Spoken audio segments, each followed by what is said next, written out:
You're watching Camnet TV, not just another channel. Welcome to our news. The headlines. ECZ has been unfair to the UPND, claims MUTALE NALUMNAGO. Police advised to arrest CHISHIMBA KAMBWILI for publicly peddling tribal politics. COVID-19 leads to a spike in mental health related cases. In international news, South Africa top court orders Jacob Zuma to prison for contempt. And in sports news, SHONGA, LUNGU join COSAFA squad. For the details, join me shortly after this break. Zambia has embarked on an economic journey for individual financial emancipation, empowering its citizens through land acquisition and developing the nation through agriculture. This time, Zambians are coming together, taking it upon themselves with the help of government to develop this great nation by taking individual responsibility and ownership of this great nation. The economic revolution has started. There are thousands of Zambians with a can-do mindset who are resolute, unstoppable, full of confidence and conviction that Zambia's set time of favor for development is now. Don't be left out. This could be the time you have been waiting for. Camnet Television, in conjunction with the United Agrivision Consultancy Limited, will be hosting a national conference on becoming a millionaire through agriculture. Date 1st October and 2nd October 2021. Charges 750 kwacha per person per day, that includes lunch. A limited number of participants through Zoom have also been reserved. You can also be part of the conference from the comfort of your home by registering online via Zoom, joining the people who were born for greatness. Charges for participation via Zoom are only 300 kwacha per person. Time 0730 hours to 17 hours. Registration and confirmation of attendance will take place on the 29th of September 2021. Time 14 hours to 17 hours. Venue the Healing Word Ministries International, the home of Camnet Television in Apex Hill, Kabulonga Road, Lusaka.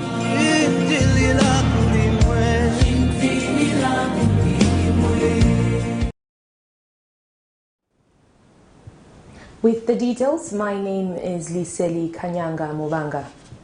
A charcoal trader of Lusaka province has lamented how business has become almost impossible for him due to the low supply and high demand of the commodity.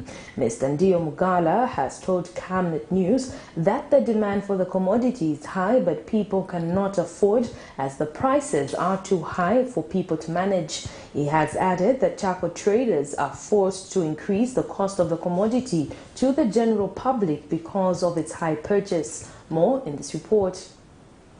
Zambia's high unemployment levels, going the informal way to make ends meet, has become the only survival for many families countrywide. Currently, the informal sector in Zambia employs 90% of the labor force and has grown rapidly in the recent years, with approximately more than 1 million informal businesses. Among the informal sector are the charcoal sellers, of which its demand has grown over the years. Ndio Mungala, a charcoal trader in Garden Township of Lusaka, has lamented how the business is going, especially that the demand is high while the supply is low. Malasha ya dula chadulisa malasha bitengo kufa kumeika bila boma isira. Number 2, boma nayo ilipilisa mtengo huku kwa malasha. Transport ya dula so tikafika ku muntu kutumuuza tisaka ukule mtengo huo na zakati. So tizamu kulisa na ife mtengo huku. So wamena pikira uja ndiye muntu wamena futika na marasha. Ife wameti wa business stifutika na marasha hii. Mr. Mungala has also noted that many people depend on the commodity for different uses, expressing worry of the high costs. Wamena futika maningi. Ife watigulisa ni business chikadura na ife tidulisa. But wopikira wamena sevenza for ndrama zake akufu. Charcoal is currently one of the most essential commodities used both for commercial and domestic uses, despite its effect on the environment. Blessings Chakwila, Camnet News, Lusaka. The residents of Kiapatala area in Solwezi district are living in fear of being displaced following the decision by the Solwezi Municipal Council to open up the roads in the area. Christopher Kapenda, a resident of Kapiatala, has lamented that the construction of the roads has taken up residential areas. But when contacted, Solwezi Town Council Engineer Bonwell Luangwa says the council started opening up the roads after realizing that most of the areas that were planned for development have no access, hence hampering progress. The engineer says most of the people who had maize fields in the area were compensated and given planned space, and that those who were not compensated are the ones that are not affected by the development.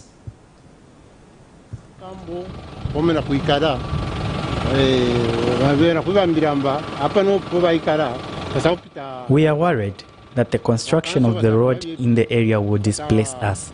We are waiting for the council to come and show us where we will be relocated.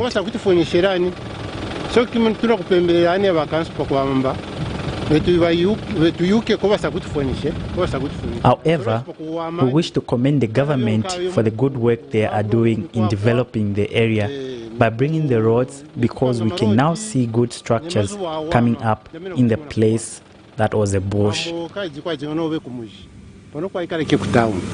people that had the maize fields, those people we also did compensate them, and also provided the space which is properly planned where they could build their access.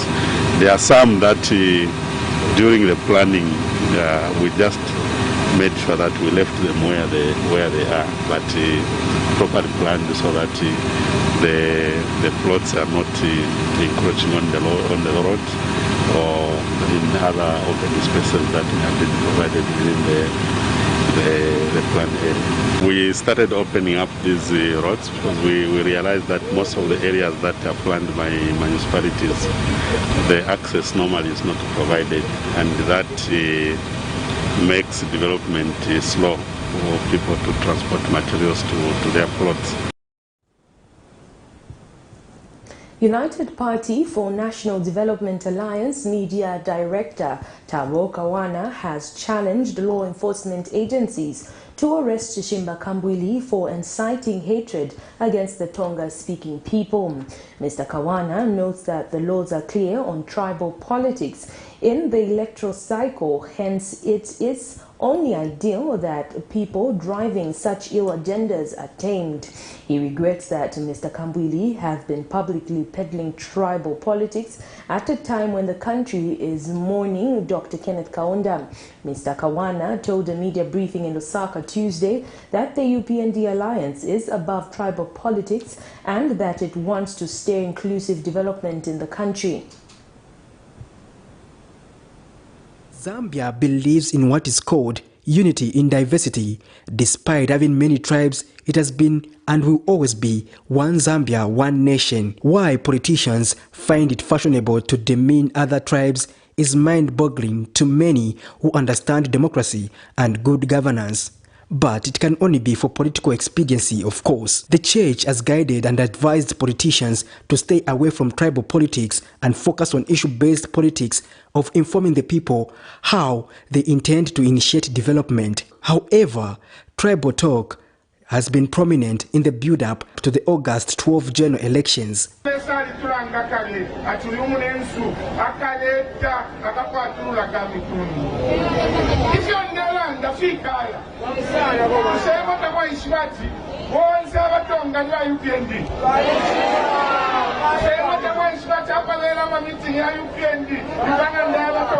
United Party for National Development Alliance Media Director Tabo Kawana is disturbed that the PF has continued to peddle tribal politics. At a time that we are mourning the late President Kaunda, who stood for nothing but unity and hated tribalism with a passion.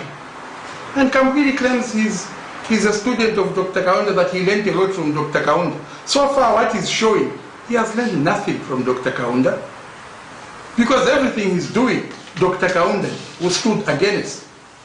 So we are calling on the law enforcement officers to arrest CHISHIMBA KAMBWILI because this is provided for in the law. But he cannot behave like that. He can't behave with impunity. Mr. Kawana feels the health officials have been unfair in enforcing COVID-19 measures, as he feels it is aimed at preventing the UPND alliance from campaigning. He has since challenged the police, the Ministry of Local Government and the Ministry of Health to explain why they have failed to take action against the PF for defined COVID-19 guidelines.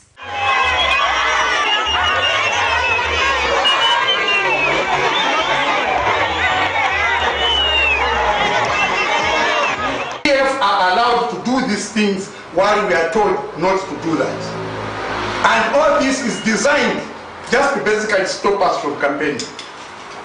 We are challenging the Ministry of Health, the Electoral Commission of Zambia, the Ministry of Local Government to tell us what this is all about and why they are taking no action and why these institutions have grown cold feet to implement the rules of law. Patrick Soko, Camnet News. The Opposition Movement for Multi-Party Democracy, MMD, has disclosed that serious commitment will be directed towards the education sector in view of ensuring sustainable development in the country. MMD Chairperson for Education, Dr. Nelly Kangwa, explains that the MMD will uphold free education at primary level when given the mandate to govern the country post the 12th August general elections. Dr. Kangwa says the MMD will revise the education curriculum in order to prioritize early childhood education and skills and development. She adds that infrastructure development in the education sector remains vital in order to improve learners' experience.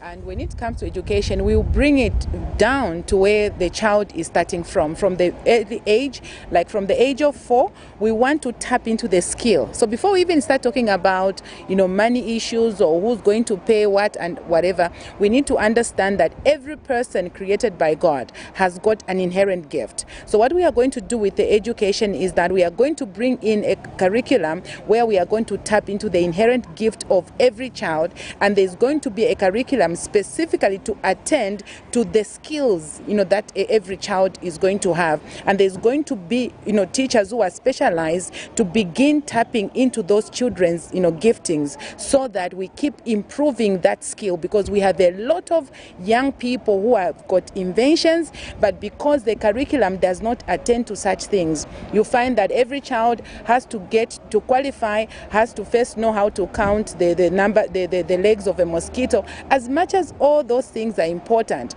but we are going to be very deliberate to bring about giftings, because that's where inventions comes from, and that will be the first thing that we are going to introduce.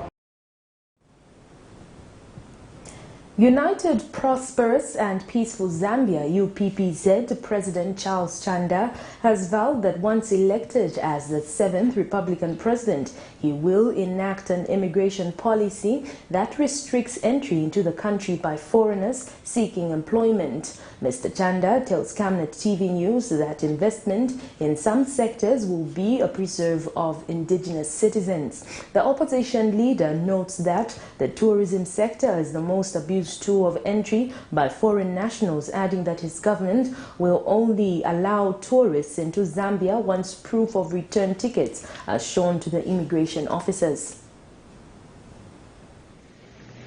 We need to make sure that the person coming into the country has enough money. The money they carry will determine how many days they must be given. A foreigner that is coming into the country must have a return ticket. You cannot give a visa to a foreigner that comes into the country with a one-way ticket. United Party for National Development UPND running mate MUTALE NALUMNAGO has charged that the Electoral Commission of Zambia ECZ is not fairly applying the law when it comes to dealing with the issue of political violence. Speaking to Camnet TV in an interview, Mrs. NALUMNAGO alleges that the electoral body is well aware of those behind inciting violence, wondering why it has failed to name and shame them. She says it is unfair for the Commission to stop the opposition from campaigning in Lusaka for another 14 days when her party is also a victim of violence. ECZ had Monday afternoon lifted the campaign suspension slapped on the UPND in Namwala, Nakonde and Polongo districts, but that physical campaigns in Lusaka remain banned. More in this report.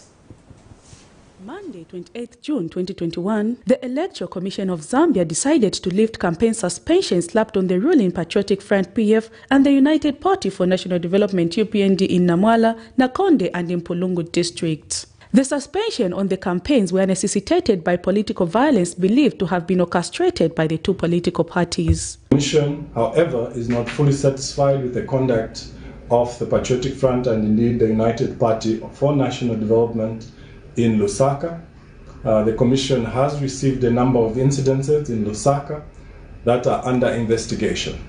And this is quite saddening. We have reports of maiming of each other in terms of political party cadres and other incidences. Therefore, the Commission has only partially lifted the suspension in Lusaka district. With only 42 days left before the general elections, United Party for National Development UPND running mate MUTALE NALUMNAGO is not happy with the decision that physical campaigns in Lusaka province will remain suspended for another 14 days. She says her party has continued to be a victim of violence from the Patriotic Front and wonders why the Electoral Commission of Zambia has not taken action against the real culprits. ECZ has not been fair to the UPND because we are not violent.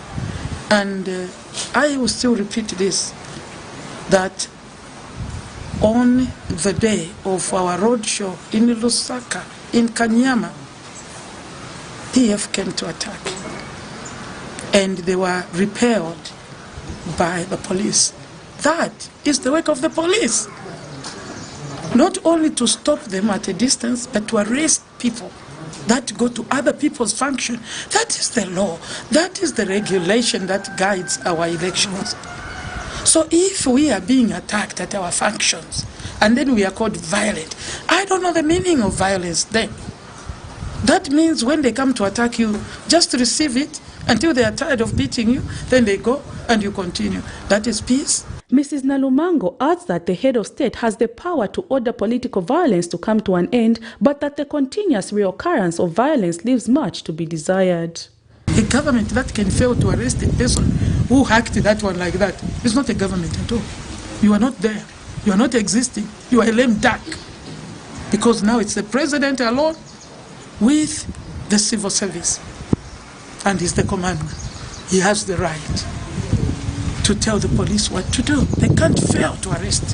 Have they arrested the person who went to hack an innocent man?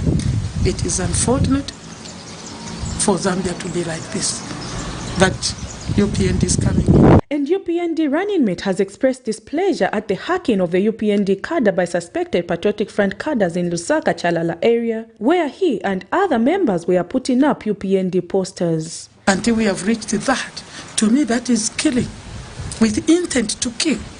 If that young man survives, we thank God. And they want to say we are violent. When people go to stop others from putting up posters, what a country we are in. So ECZ has not been fair. Let them ban PF. But it seems they have no capacity. And when contacted for a comment, Patriotic Front Media Director Antonio Mwanza could not comment on this matter. Prudence Jota, reporting for Camnet TV News. The government has categorically disputed the alleged findings of the Amnesty International that the Zambian government is restricting freedom of expression, association and assembly. In a statement issued to the media by Information and Broadcasting Services, Permanent Secretary Amos Malupenga says contrary to the assertion made by the Amnesty International, it is in its 2021 report on Zambia, a vibrant civil society exists in Zambia alongside a thriving independent media and an impartial judiciary that protects civil liberties and checks on any possible excesses of the executive. Mr. Malupenga also says the people of Zambia are free to criticize public officials, while opposition parties are allowed to conduct public meetings in accordance with the law and the public health guidelines due to the COVID-19 pandemic. Mr. Malupenga says the alleged findings that many people have been arrested for exercising their right to freedom of expression, opposition parties and civil society organizations have been prevented from holding peaceful public assemblies, among other things, are out of context and should be disregarded. The government has therefore assured the Zambian citizens and the international community that there is no cause for alarm, stating that government is doing everything possible to ensure that the country holds free and fair elections on the 12th of August 2021.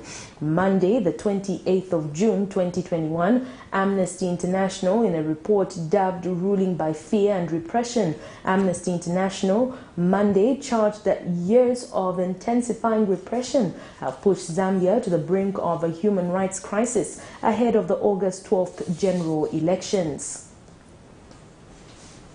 And moving on in the news, a Lusaka-based economist, Yusuf Dodia, has charged that village banking has the potential to benefit farmers and replace the Farmer Input Support Program if well managed and implemented. Mr. Dodia has to this effect advised farmers to form village banking systems as a means of supporting their activities as opposed to waiting on government support. Mr. Dodia says the country needs to adopt village banking models as they have the potential to change the lives of many. Details in this report. Village banking savings groups are small savings and lending schemes organized outside the formal financial sector. As the term village implies, membership is usually among people who are familiar with each other and share certain commonalities through their family, friends and the community. Over the years, Zambians have adopted this model to help empower their communities among themselves. It is the same model that a financial analyst, Yusuf Dodia, has charged that the village banking system has the potential to benefit farmers and replace the Farmer Input Support Program, FISIP, if well managed and implemented. Zambia, we need to see us more or less adopt this model and adjust it to our own way of life. But the key fundamentals don't change. That if you borrow money, you must use that money for the purpose for which you borrowed it. You must be able to sell your produce, get the money from the sales and pay back. And the team, the cooperatives, the groups, the farmer groups need to work together to be able to make this happen. And if we do this, then we will see activities like the Farmer Input Support Program coming to an end, because villagers, rural farmers would be able to develop and generate their own resources over time and really not need to get support from government. When asked about potential defaulters, Mr. Dodia says the village banking system needs to be strategic and a proper model created in order to tighten loopholes. But it's something that must be strategically supported. The activity has to be very watertight to avoid losses, because too often some of the community members tend to fall by the wayside, and it is the responsibility of the partners in these groups, whether it's cooperatives or in the village banking group, to be able to support their fallen partner and help them to stand up and help them to succeed, because the success of one of them is the success of all of them.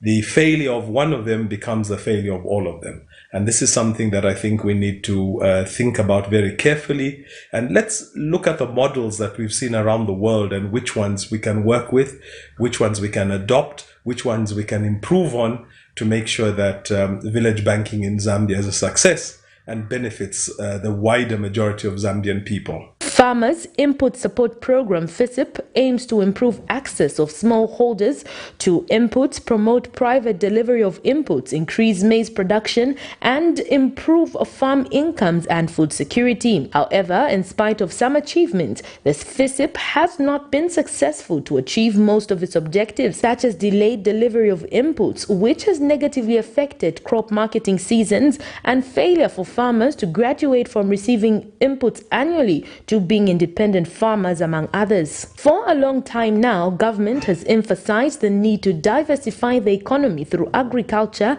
and if well managed, has the potential to eradicate poverty in rural areas where the majority are subsistence and commercial farmers. Liseli Kanyanga Mubanga, Camnet TV News in Lusaka.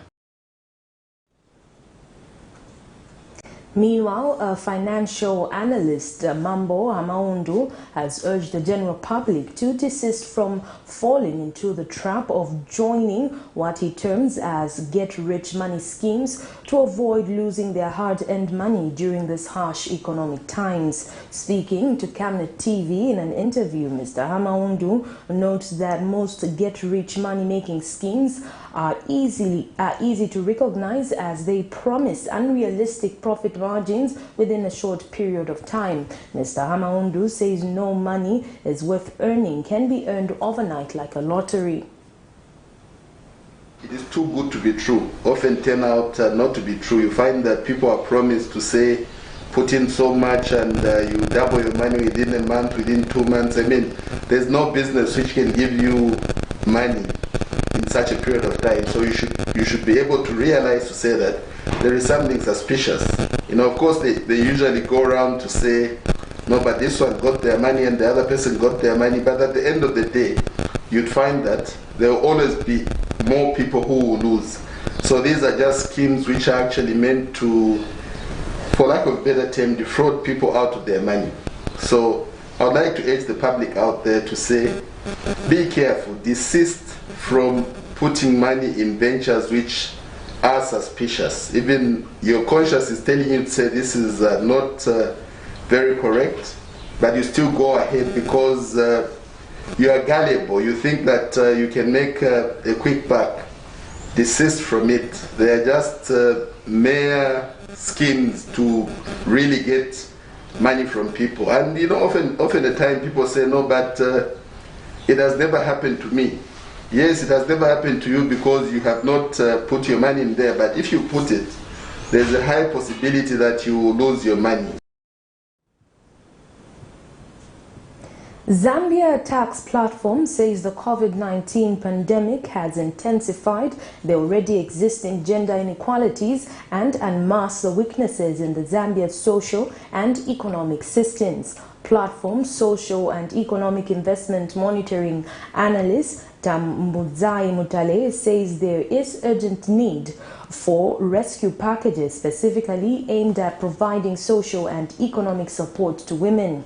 Ms. MUTALE says women, both in the short term and long term, may face disproportionately greater financial challenges, job losses, challenges to access sexual and reproductive health services, and weakened social security protection. She has since urged government and financial institutions to work together and consider grants and subsidized loans to women-owned businesses. As the COVID-19 public health pandemic risks maturing into an economic and social crisis, the impacts will be toughest on women. The pandemic has intensified the already existing gender inequalities and unmasked the weaknesses in Zambia's social and economic systems. Therefore, as the Zambia Tax Platform, we are calling for collective action among CSOs, the private sector, and government to ensure that efforts made towards bridging the gender gap and providing social protection to women are not completely erased by the pandemic. Protecting the well-being of women will require deliberate interventions and transformed economic policies that target women and support women-led businesses. There is urgent need to rescue packages specifically aimed at providing social and economic support to women. We We take our first set of commercials. Do stay with us as we still have more interesting stories lined up for you. From time immemorial, we have had different types of lighting options, from those that can burn down our investments in minutes to those that dig holes in our pockets due to constant replacement and huge consumption of our ZESCO units. Savenda Electric introduces the new and advanced electric bulb with cutting-edge technology of LED that has low power consumption, gives out bright white light, and lasts up to 25,000 hours. Savenda Electric manufactures all types of LED light, like plastic LED fluorescent tubes, down lights, ceiling lights, outdoor fittings, and solar street lights made to customer specifications. Let's live on the bright side of life by choosing the wide range of Savenda electric lighting solutions that are available in all leading stores and supermarkets countrywide. For orders, call 0962 642 490 or email jnbunda@savenda.com or pchabula@savenda.com. At Master Signs, our services range from outdoor, indoor signage such as billboards, banners, 3D light boxes, pylons and neon signs. We are located at plot number 397A, Makeni Road, Lusaka, at Oryx Filling Station. For more details, call us on +260 967 100 090 or +260 966 999 981, or better still, email us at infomastersign@gmail.com. Master Sign, we will make it shine. President Edgar Chagwa Lungu and the Patriotic Front have transformed the transportation sector by facilitating the construction of bus stations around the country. Vote for Edgar Chagwa Lungu and the PF that have brought you change. Every day for me means hard work. Going to sell my goods at the local market. To get more customers, I have my secret. Oracle Pure Glycerin.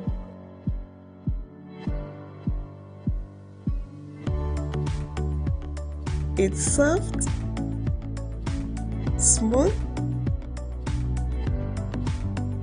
and keeps my skin perfect.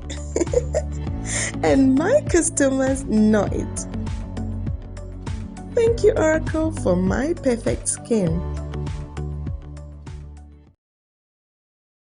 Zambia has embarked on an economic journey for individual financial emancipation, empowering its citizens through land acquisition and developing the nation through agriculture. This time, Zambians are coming together, taking it upon themselves with the help of government to develop this great nation by taking individual responsibility and ownership of this great nation.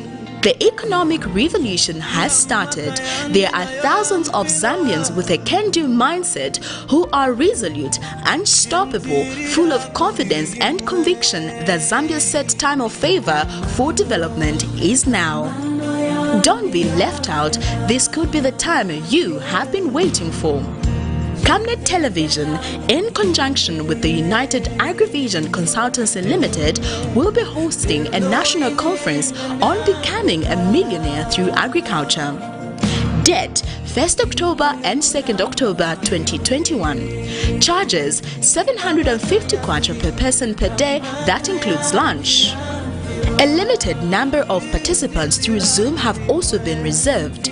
You can also be part of the conference from the comfort of your home by registering online via Zoom, joining the people who were born for greatness. Charges for participation via Zoom are only 300 kwacha per person. Time 0730 hours to 17 hours. Registration and confirmation of attendance will take place on the 29th of September 2021. Time 14 hours to 17 hours. Venue the Healing Word Ministries International, the home of Camnet Television in Apex Hill, Kabulonga Road, Lusaka.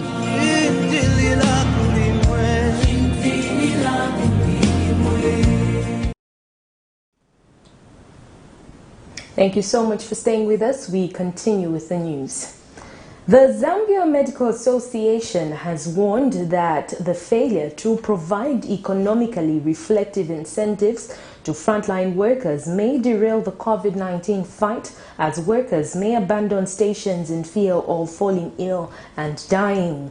Association Secretary Dr. Masiku Piri has stressed that morale is low among healthcare workers, adding that a health worker who is demotivated is no good to a patient. He adds that doctors are working graveyard shifts and inhumane hours with little to no resources, and when they succumb, they are not compensated at all, a situation he says must be reversed. More in this report. The COVID-19 pandemic has continued not to only stress the health sector, but the economy as well. The Zambia Medical Association has made a number of proposals in response to the pandemic, among them the need to enhance investments in science and promote local response to the pandemic. Association General Secretary Dr. Masiku Piri has called for the provision of economically reflective incentives to frontline workers. Motivation is extrinsic as much as it is intrinsic. We have stated on various platforms that the health worker who is demotivated is not good to the patient. Doctors are working graveyard shifts and inhumane hours with little to no resources. When they succumb, they are also not compensated. This situation, if left unattended to, has the potential of derailing the COVID-19 fight, as workers may abandon stations in fear of falling ill or dying. To remedy this, we have been stating for now a year that frontliners need to be incentivized in order to boost morale and keep them motivated as they continue to lead the pandemic and the fight. Among the recommendations, he underscored the need to enhance financing of essential drugs and medical supply chain management. Further, there is need for other essential drugs, test kits, laboratory agents, blood and blood products that are all adjuvant to the treatment and add to better outcomes. The practitioners managing patients also need personal protective equipment such as gloves, masks, coveralls, face shields, etc. Now is not a time for policymakers to panic or give way psychologically, but a time to embrace breakthrough science and evidence, some of which is being generated by our local experts in the country. COVID-19, ladies and gentlemen, is breakable. COVID-19 is defeatable. Zambia shall overcome this pandemic, and in this vein we would like to reassure the nation that while we may struggle with resources and our morale shaken due to illnesses and losses incurred at the front line, what we are not short of as the Zambia Medical Association is scientific expertise and brains to contain the COVID-19. Dr. Piri is also concerned over the diplomacy surrounding vaccines, which has affected African countries. African governments are struggling to secure vaccines for their population due to unfortunate inequalities and outright superiority complexes being demonstrated by our colleagues in the West, who are not only stockpiling vaccines in more numbers than their population need, but also holding on to vaccine patents that will otherwise need decentralization. Africa needs to start producing its own vaccines. We therefore call upon all national medical associations in Africa to condemn the ineffective and condensation-less vaccine diplomacy currently being experienced that has led to grossly inadequate vaccine supplies and stocks for African population, and Zambia has not been spared. Patrick Soko, Camnet News. Ministry of Health has revealed a significant reduction in the number of COVID-19 cases, with minimal mortalities on continents and countries with high vaccination coverage rates. In a statement made available to the media today, Ministry of Health Permanent Secretary for Technical Services Dr. Kennedy Malama says the daily number of mortalities remains high. However, the ministry has observed the lowest number of deaths recorded in over a week, with 47 new deaths reported in the last 24 hours. Dr. Malama further states that the government is determined to vaccinate all Zambians regardless of the challenges of timely acquisition of the doses. The PAS further revealed that of the new deaths, 55% were females and 45% male, with the youngest patient lost being a 14-month-old male, known HIV positive patient who was not on treatment. We need to ensure that we invest in prevention so that we reduce the transmission. This therefore brings the cumulative total number of COVID-19 cases in our country since the disease was confirmed to 152,056. And the breakdown of the new cases with positivity per province is as follows. Central, we had 281 cases, 28% positivity. Copperbelt, 278 cases, 22 positivity. Eastern, 449 cases, 45% positivity. Luapula, 96 cases, 19% positivity. Lusaka, 417 cases, 20% positivity. Muchinga, 99 cases, 16% positivity. Northern, 149 cases, 15% positivity. Northwestern, 167 cases, 23% positivity. Southern, 276 cases, 24% positivity. And Western, 183 cases, 31% positivity. Although our daily number of deaths remain high, we saw the lowest number of deaths recorded in over a week in the last 24 hours. In the last 24 hours, we recorded a total of 47 new deaths countrywide. This is also important, that if we worked as a collective. Shainama Hills Hospital psychiatrist has revealed that the hospital has recorded an increase in mental-related illnesses among teenagers since the COVID-19 pandemic broke out in the country. In an interview with Camnet TV Tuesday, clinic psychiatrist Mr. Lubanda Hamwendo revealed that COVID-19 has a direct and indirect impact on mental-related disorders among the young people in the country. Mr. Hamwendo explains that the young people are overwhelmed by the changes in their daily lifestyles because of the factors that have come with the COVID-19. More in this report.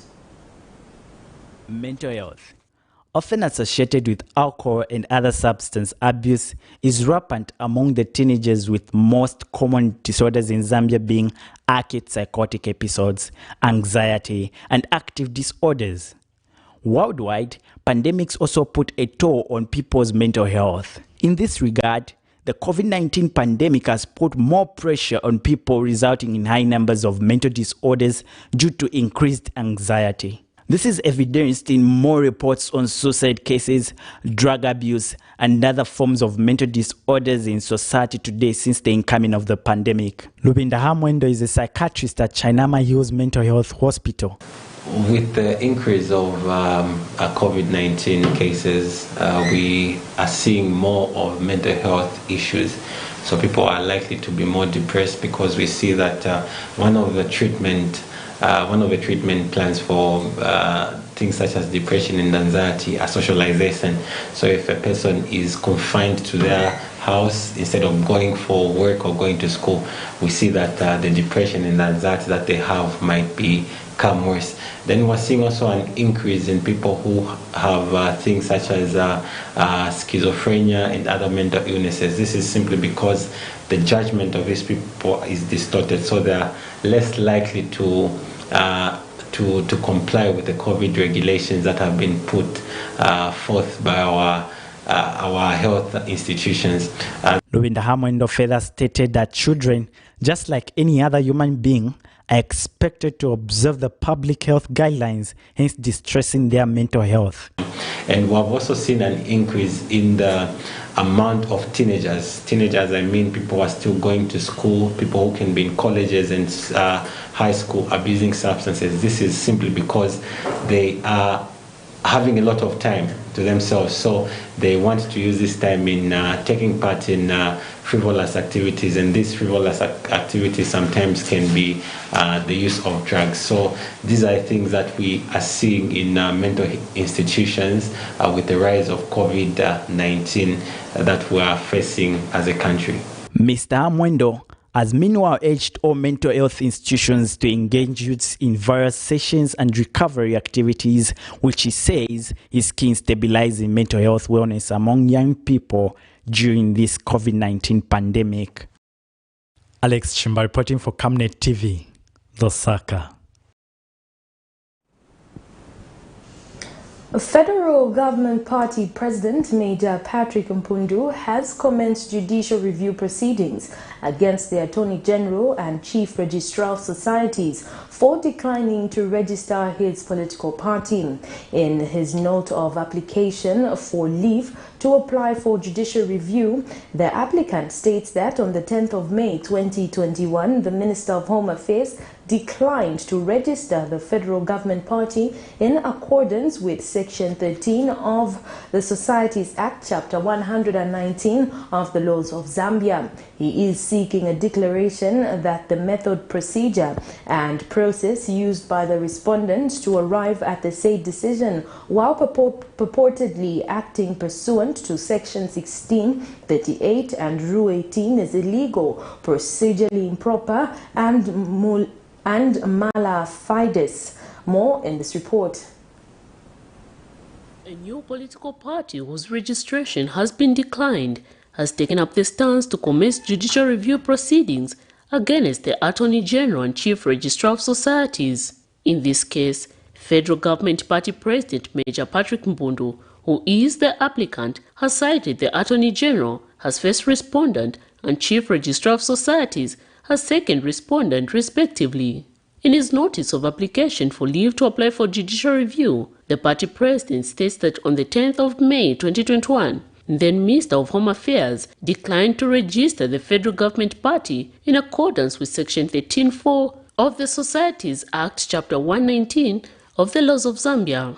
Major Mpundu submits that the minister upheld the decision of the chief registrar not to register the federal government party because the party had submitted its appeal to him out of time. He adds that refusing to do so, then minister cited Section 38 of the Act to support his decision. However, the applicant submits that then minister did not understand the law which regulates the registration of the registered society and as a result failed to give effect to it and applied his mind to the law that has nothing to do with the question. He contends that the registrar's decision in respect of which they filed an appeal was made on 9th April 2021 and that within 7 days of the decision, on 16th April 2021, they filed their appeal to the Office of the Minister of Home Affairs, adding that they were within time and the reason by the Minister of Home Affairs that they did not appeal within the 20 days required is futile and thereby rendering his decision illegal. The federal government party president now seeks a declaration that the method, procedure and process used by the respondent to arrive at the said decision while purportedly acting pursuant to Section 16, 38 and Rule 18 is illegal, procedurally improper and in bad faith. He further wants an order of mandamus to oblige the respondent to give effect to Section 13(4) of the Societies Act and allow the registration of the federal party. Miriam Kaemba, reporting for Camnet TV News. Lusaka Chief Resident Magistrate Lamek Mwale has set the 19th of July 2021 as date for judgment in a case where Lusaka businessman is accused of forging a contract, registration certificate and dishonestly obtaining a contract worth over $1 million US from China, a non-international corporation group company limited. This is in a matter in which G&G Nationwide Limited Director Christopher Banda is accused of forging a road development agency RDA contract and a National Council for Construction certificate of contract used to obtain a contract on the Mansa Luwingu Road from China, Henan, and obtaining a contract worth over $1 million US. When Banda appeared before court Tuesday morning, Magistrate Mwale adjourned the case as the judgment was not ready. During trial, the court heard testimony from several witnesses, among them Permanent Secretary for the Ministry of Infrastructure and Housing Development, Charles Mushota, that he never signed any letter nominating G&G Company as being the subcontractor in the construction of the Mansa Luwingu Road. National Union for Public and Private Educators of Zambia, NUPEZ, General Secretary Nelson Mwale has charged that it is shocking to note how many people are recognizing the political role Dr. Kenneth Kaunda played in the country, forgetting the effort he made towards the education sector. In an interview, Mr. Mwale states that Dr. Kaunda contributed massively to the education sector, an important part he says people must also appreciate. Mr. Mwale says teachers across the country are grateful to the founding father for the role he played in the education sector. He has since called on all politicians to follow in his footsteps as a way to honor him. We want to join the rest of the Zambian citizens in eulogizing the role that KK played. Remember that before Kenneth Kaunda became actually a politician, Kenneth Kaunda was a teacher, and it's a pity that people have only recognized Kenneth Kaunda as a politician. Kenneth Kaunda was actually a teacher, and as teachers we are so proud that he emerged all the way from a classroom to go and liberate the nation, and eventually became the head of state. We want to advise the rest of the politicians who are there now to emulate KK. KK brought the motto of One Zambia, One Nation. KK did not promote any form of tribalism. KK, promoted unity in this nation. And so as a teachers union, we feel proud that today we are. The Rural Electrification Authority REA Board Chairperson Johnston Chikwanda has hailed first Republican President Dr. Kenneth Kaunda for his role in the petroleum sector. Speaking to journalists when he visited the funeral house in Lusaka and signed a book of condolences, Mr. Chikwanda says most of the oil pipelines were facilitated by Dr. Kaunda. He says the books need to be rewritten on the great things he did for the country and some other African countries. Mr. Chikwanda has in this regard called on the private sector to make contributions to his foundations so that his legacy can live on. Meanwhile, Mr. Chikwanda has called for peace among the Zambian people in this trying period, as Dr. Kenneth Kaunda would. Who was departed to glory land, Dr. Kenneth David Kaunda laid a firm foundation in this country for the energy sector, both the electricity subsector and the petroleum subsector. When you look at the petroleum subsector, it is during his reign that as a country we built the longest crude oil pipeline in Africa, which still holds that record as the longest pipeline in this continent for crude oil. We need to rewrite certain books, such as in Wikipedia, where other pipelines appear to be, the longest, yet the ZUMA pipeline is the longest pipeline in Africa for crude oil, which he built, and he also embarked on other major projects at that time, such as the Kafiwe Gorge Upper, and the entire backbone of the electricity infrastructure was laid by him. And for us, we hold him so dear, and his legacy lives on. I believe that the best way to honor such kind of an icon is to sustain the legacy which he used to do, the things he was holding dear to his heart. And one of the things that he was close to his heart was his foundation work. We take another set of commercials. Do stay with us as we still have international and sports news. Don't go away. I was born in Mwengwa in a grass-thatched house. I went to school barefoot and then to secondary school. University came, all of these on government bursary, on the sponsorship of the people of Zambia. Many people ask me questions. Why have you continued to seek public office? You've been arrested 15 times. This fight is not about Hakainde. It's about 18 million Zambians who want a better life. I'm standing for the presidency of this country because I know and I believe that this country is so rich and yet its people live in poverty. I am standing for that child to have an opportunity to go to school the way I did myself. It's time for change. Zambians have suffered enough. I'm Hakainde Hichilema. I invite you to take my hand. Together, we will build a better land for every Zambian.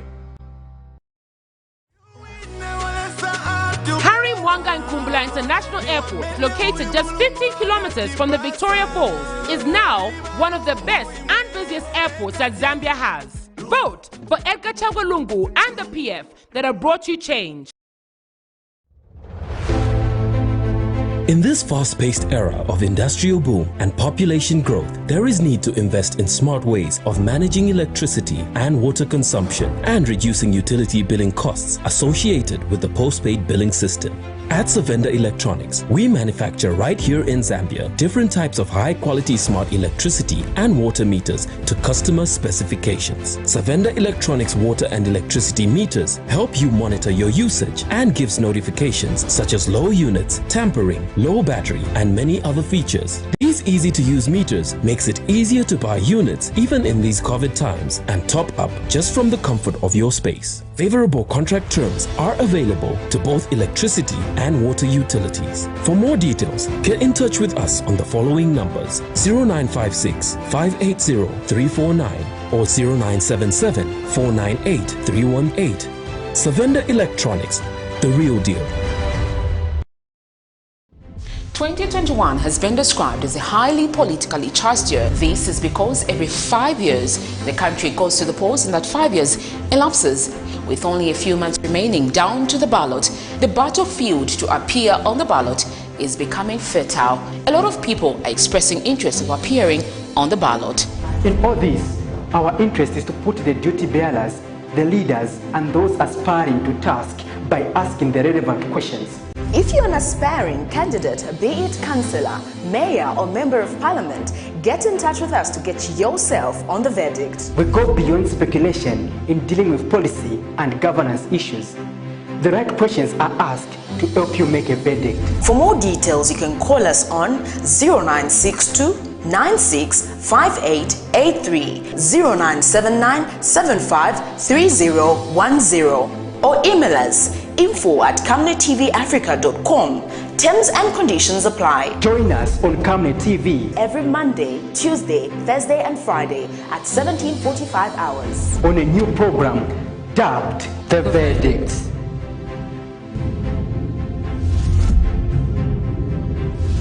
Remember that Camnet TV is not just another channel.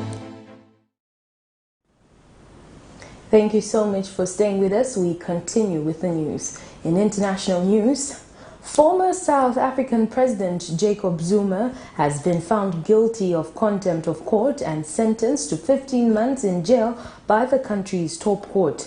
This came after he failed to appear before an inquiry investigating corruption during his time in office. A commission has been hearing allegations that the wealthy Gupta family used its friendship with Zuma to win government contracts and influence policy. Meanwhile, Al Jazeera also reports that Italy's Foreign Minister Luigi Di Maio has proposed setting up an international task force to counter the threat of ISIL in West Africa's Sahel region. The U.S. Secretary of State backed the idea at a meeting of the Global Coalition to defeat the armed group. ISIL has made major gains in recent weeks in Nigeria, the Sahel, Mozambique, and the Democratic Republic of Congo. Here's the roundup. Mr. Zuma is no ordinary litigant.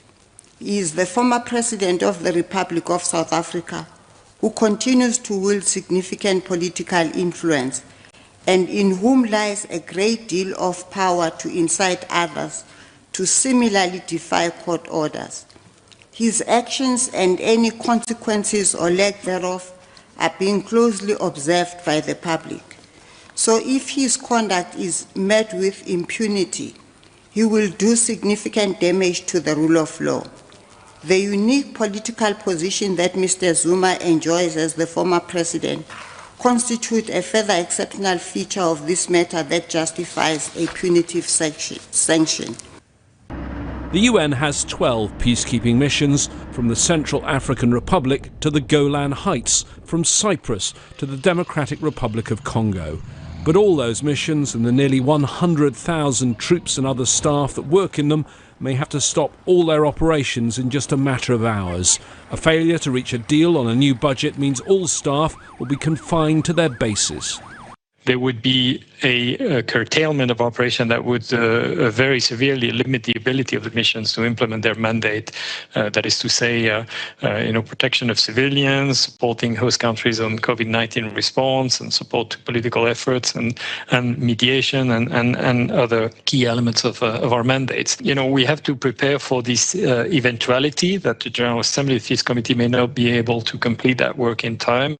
In recent days, negotiations in the Fifth Committee of the UN, which deals with the budget, have been going on day and night. I'm told even if a deal is reached soon, there may not be enough time to write and then pass a resolution in the UN General Assembly before the deadline. At a conference in Rome, members of the Global Coalition Against ISIL warn the fight is not over. Africa is the new battleground. I proposed the creation of a working group to identify and halt the terrorist threat of Islamic State in the African continent.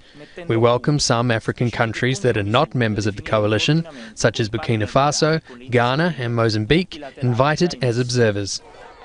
The armed group is gaining ground in the Sahel and in Mozambique's northern province of Cabo Delgado. Nearly 1 million people have been displaced and 3,000 killed as a result of the fighting that began in 2017 between an ISIL affiliate and Mozambique's security forces. Last week, the 16-member Southern African Development Community announced the deployment of troops to support Mozambique's military in its fight against ISIL.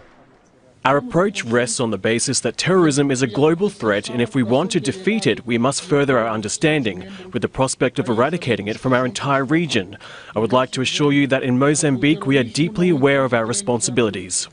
In the Sahel regions of Burkina Faso, Niger and Mali, ISIL-affiliated groups are increasing their attacks. That's despite the presence of 14,000 UN troops, the G5 regional coalition, and the support of 5,000 French soldiers. The Islamic State's own central leadership, they see their main prospects for the success of their brand as being in Africa. And it's interesting that even as this summit is taking place right now in Rome, only some days ago, the Islamic State's official spokesman released a speech in which he talked about Islamic State affiliates in various parts of the world, and he singled out for praise, in particular, the affiliates of the group in both West and Central Africa. Fearing a wave of people illegally traveling to Europe, some European countries are joining France by sending troops on the ground to not only fight ISIL, but to disrupt human trafficking and illegal migration routes. For the coalition against ISIL, Africa is now the front line against the armed group. Nicholas Hawk, Al Jazeera. We now get into sports news.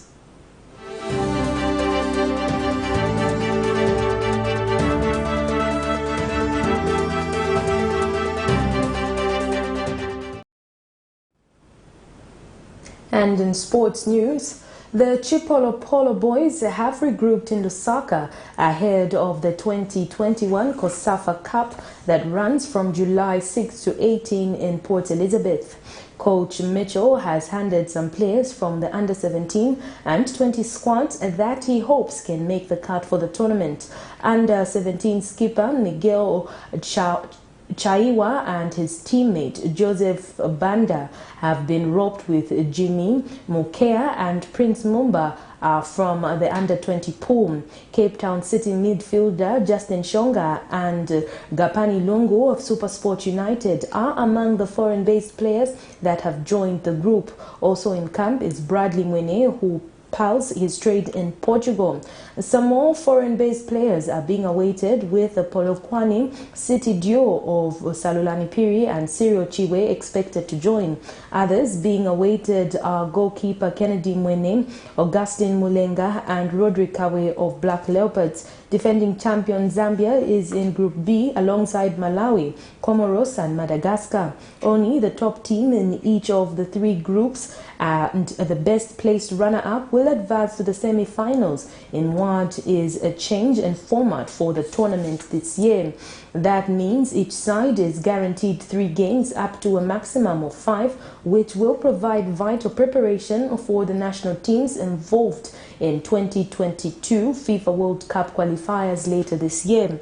The COSAFA Cup is making a comeback after the event was cancelled in 2020 due to the COVID-19 pandemic, and that it will be hosted in Nelson Mandela Bay for the first time, which has been a familiar home for the COSAFA competitions in the recent years. This story is courtesy of Zamfoot Sports.